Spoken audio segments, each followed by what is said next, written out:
P T I کے عرفان سلیم نے دو ٹوک موقف اختیار کیا کہ میں خود 9 مئی، 10 مئی اور 11 مئی کو پشاور میں ہونے والے احتجاجوں میں موجود تھا۔ ہمارے 6 کارکنوں کو سیدھی گولیاں مار کر شہید کیا گیا، دسیوں زخمی ہوئے، کچھ آج بھی معذور ہیں۔ ریڈیو پاکستان پر حملے کے حوالے سے جیسے ہی صوبائی حکومت کمیشن بنائے گی، میں پاکستان تحریک انصاف کا مقدمہ لڑوں گا، باضابطہ درخواست دوں گا کہ یہ کمیشن مجھے بلائے اور جو حقائق مجھے معلوم ہیں وہ ان کے سامنے رکھوں گا۔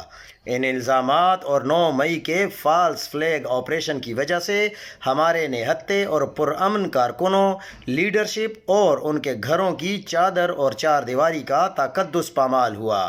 بے گناہ لوگوں کو جیلوں میں ڈالا گیا۔ جو اذیتیں میرے پاکستان تحریک انصاف کے پشاور کے کارکنوں اور لیڈرشپ نے اور ان کے اہل خانہ نے سہی ہیں، ان سب پر بات کروں گا، سب کچھ سامنے لے کر آؤں گا۔ عرفان سلیم کا صوبائی حکومت کی جانب سے ریڈیو پاکستان کی عمارت کو آگ لگانے اور 9 مئی پہ تحقیقاتی کمیشن بنانے کے اعلان پر موقف سامنے آ گیا۔